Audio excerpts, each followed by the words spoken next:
কষ্ট নিয়ে এ বক্তব্য রাখতে হচ্ছে। বাংলাদেশকে নিয়ে কন্টেন্ট বানাতে গিয়ে আজকের মতো কষ্ট, আজকের মতো বেদনার তো আমি কখনো হই নাই। বাংলাদেশ কেনিয়া হয়ে গেল রে ভাই, এখন কি হবে? এই কেনিয়ার হয়ে আবার হচ্ছে বাংলাদেশের প্লেয়ার নাহিদ রানা খেলে, মোসাদ্দেক সৈকতরা খেলে, তানজিদ তামিমরা খেলে। সেই কেনিয়া আবার অস্ট্রেলিয়ারে হারায় দেয় বাংলাদেশের মিরপুরের মাঠে। বাংলাদেশের ক্রিকেট নিয়ে কিছু মানুষ বিভিন্ন সময়ে যে ধরনের ট্রল করেছে, বাংলাদেশ অলমোস্ট টানা চতুর্থ ওয়ানডে সিরিজ জয়ের দ্বারপ্রান্তে একটা ম্যাচের দূরত্বে, এবং এই দলটা কতটা মাইটি সেটা যেন আজকের পারফরম্যান্সে, আজকের দাপটে, আজকে যেভাবে এক্সিকিউট করেছে বাংলাদেশ অস্ট্রেলিয়ার বিপক্ষে স্পোর্টিং উইকেটে, অবিশ্বাস্য। অস্ট্রেলিয়ার বিপক্ষে বাংলাদেশ জিততে পারে ওয়ানডেতে, সেটা যেন একটা বরফ যুগের গল্প, ঠাকুরমার ঝুলির গল্প, অনেক আগের গল্প, যে আমরা অস্ট্রেলিয়ার বিপক্ষে অমুক ইয়েতে জিতেছিলাম। গল্প শোনায় না যে আমরা হচ্ছে ব্রিটিশদের বিরুদ্ধে আন্দোলন করেছিলাম, যুদ্ধ করেছিলাম, গ্রেনেড মেরেছিল, সেটা আহত হয়েছিলাম। সেরকম একটা গল্প, একটা প্রাগৈতিহাসিক গল্প, ডাইনোসরের গল্পে পরিণত হয়েছিল। বাংলাদেশ ওয়ানডেতে কখনো অস্ট্রেলিয়াকে হারিয়েছিল। আর সেই সময়টা, সেই প্রাগৈতিহাসিক ডাইনোসরের যুগের সময়টা হচ্ছে 2005। 2026-এ সেই বাংলাদেশ অস্ট্রেলিয়াকে মোটামুটি দৌড়ের উপর রেখেছে।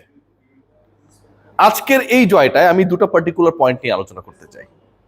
বাংলাদেশ যেভাবে জিতেছে, তাসকিন আহমেদ দারুণ বোলিং, মুস্তাফিজের দারুণ execution, Mosaddek Saikat, Nahid Rana, overall team performance, Mehedi Hasan মিরাজের দৃষ্টিকটু ব্যাটিং, বল হাতে আবার তিনি মোটামুটি ভালো করেছেন, রান আটকে রাখার চেষ্টা করেছেন, এভরিথিং দূরে সরিয়ে দুইটা জিনিস নিয়ে আসলে আলোচনা করতেই হচ্ছে। নাহিদ রানা একটা, আর একটা হচ্ছে মোসাদ্দেক সৈকত। দুজনের কাহিনীটা দুই রকম।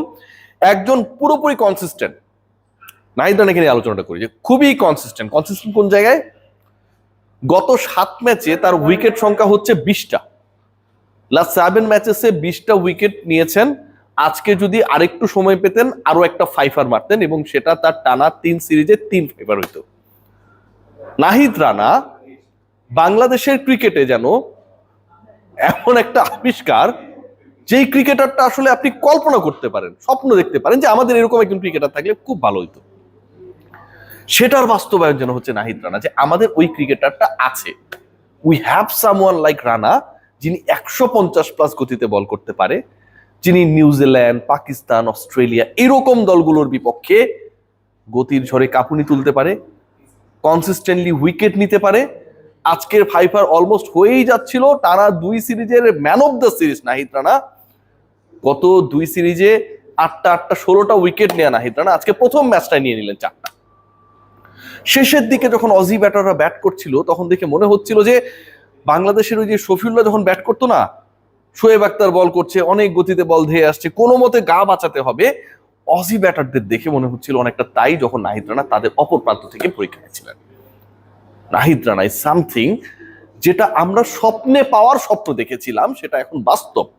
নাহিদ রানা ইজ সামথিং যেটা বাংলাদেশের ক্রিকেটে পেস ডিপার্টমেন্টকে একটা ডিফারেন্ট জায়গায় নিয়ে গেছে।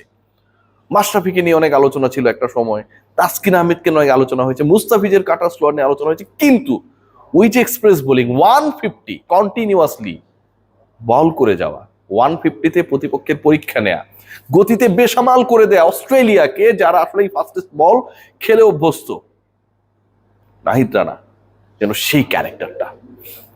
মোসাদ্দেক সৈকতকে নিয়ে আলোচনা করতে গেলে আপনাকে আসলে ওই ফিনিক্স পাখির গল্পের মতোই আসলে বলতে হবে। আসলে যখন প্রয়োজন পড়ে তখন ওই ছাই ভস্য থেকে সে উড়ে এসে নিজের অস্তিত্বের জানানটা দেয়। যে মোসাদ্দেক সৈকত একদমই ভয়েড হয়ে গিয়েছিলেন, নাল এন্ড ভয়েড। মোসাদ্দেক সৈকত নামে কোনো ক্রিকেটার বাংলাদেশে একসময় খেলতো, ডিসকাশনটা ছিল অনেকটা এরকম, বাংলাদেশ একসময় অস্ট্রেলিয়াকে হারিয়েছিল ঠিক ওই রকম ভাবে। সেই মোসাদ্দেক হোসেন সৈকত 1400+ ডেজ পরে, আফটার 4 ইয়ার্স, জাতীয় দলের জার্সিতে ওয়ানডে খেলতে আবার নামলেন। তার ইনক্লুশন নিয়ে অনেক আলোচনা ছিল। আলোচনার প্রধান কারণ সেটা হচ্ছে এই ক্রিকেটার সহ অনেক ক্রিকেটারকে last Aminul Islam বুলবুলের cricket board BPL এ পর্যন্ত খেলতে দেয় নাই। সেই মোসাদ্দেক সৈকত ইন্টারন্যাশনাল ক্রিকেট খেলে ফেলবে। আপনি চিন্তা করেন যে আপনি একটা ডোমেস্টিক টুর্নামেন্টে মোসাদ্দেক সৈকতকে খেলতে দেন নাই। আপনি বলেছেন তার ব্যাপারে অনেক ধরনের এলিগেশনস রয়েছে, কোনোটা প্রমাণ করতে পারেন নাই। সেই মোসাদ্দেক সৈকত ইন্টারন্যাশনাল ক্রিকেটে কল পেল। সেই মোসাদ্দেক সৈকত ঢাকা প্রিমিয়ার লিগে 7 ম্যাচে অলমোস্ট 400 রানস, 60+ এভারেজ, 140 মতো স্ট্রাইক রেট, 49 বলে সেঞ্চুরি। মানে যেন ওই ঢাকা প্রিমিয়ার লিগে the way he executed his talent, আজকে যেন অস্ট্রেলিয়াকে ঢাকা প্রিমিয়ার লিগের ব্রাদার্স ইউনিয়ন বা খেলাঘরের মতো একটা দল মনে করে খেলে দিল। বিপিএল এ যে খেলোয়াড়টা, যে ক্রিকেটার সুযোগ পেল না খেলার, লাস্ট মোমেন্টে তাকে বাদ দিয়ে দেওয়া হলো, তিনি জাতীয় দলে ঢুকে অস্ট্রেলিয়াকে হারিয়ে দিলেন। মানে এর থেকে ইন্টারেস্টিং, এর থেকে কামব্যাক, অসম্ভবকে জয় করার গল্প আর কি হতে পারে? 70 বলে 86 যখন ব্যাট করতে নামলেন, বাংলাদেশ অলরেডি 4 ডাউন, 140 রানে 4টা নাই, 140 রানে 4 উইকেট নাই, খেলা বাকি 25 ওভারের। বাংলাদেশের 6 জন ব্যাটার, মোসাদ্দেক হোসেন সৈকত শেষ পর্যন্ত 50 ওভার পর্যন্ত অপরাজিত থেকে গেলেন।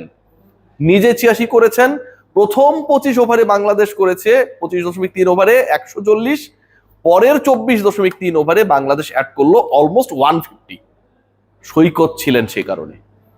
যেভাবে ব্যাট করেছেন, ইম্প্রোভাইজড শট খেলেছেন, কনফিডেন্স দেখিয়েছেন, অনেকে বলবেন তিনি তো অনেক জীবনও পেয়েছেন, this is the part of the game, এটা বইলা কোনো। আর এই জয়টা আরেকটা কারণে খুব বেশি গুরুত্বপূর্ণ। এই যে অস্ট্রেলিয়া, মাইটি অস্ট্রেলিয়া, যারা হচ্ছে নিজেদেরকে অনেক পাওয়ারফুল মনে করে, বাংলাদেশের মতো দলদেরকে পাত্তা দেওয়ার চেষ্টা করে না, বাংলাদেশের বিপক্ষে ওয়ানডে সিরিজ খেলার জন্য অস্ট্রেলিয়া বাংলাদেশে এসেছে 15 বছর পরে। মানে বাংলাদেশকে তারা কাউন্ট করে না।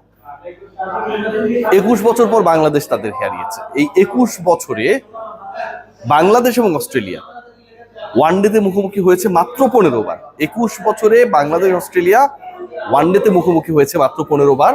আর বাংলাদেশে ওয়ানডে সিরিজ খেলার জন্য অস্ট্রেলিয়া এসেছে 15 বছর পরে। বাংলাদেশের ব্যাপারে তাদের ট্রিটমেন্ট, তাদের চিন্তা ভাবনা, তাদের উদ্ধত্তের জায়গাটা কোন পর্যায়ে?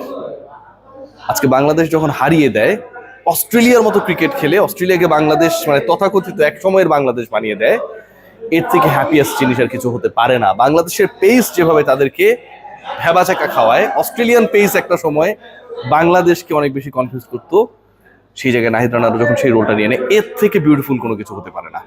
উইকেট পড়ে যাবার পরেও বাংলাদেশের ক্রিকেটাররা এক্সিকিউট করতে পারে। মোসাদ্দেক সৈকত 1400 দিন পরে ক্রিকেট খেলতে এসে 86 রানে অপরাজিত থাকে, এটা যেন সেই অস্ট্রেলিয়ার মাইকেল বেভানদের সেই সময়কে মনে করিয়ে দেয়।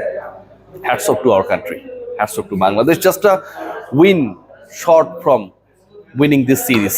এবং সেটা যদি হয় West Indies, Pakistan, New Zealand and then অস্ট্রেলিয়ার বিপক্ষে বাংলাদেশ টানা 4 সিরিজে জয়ী দল হবে, স্পোর্টিং উইকেটে ডেফিনেটলি।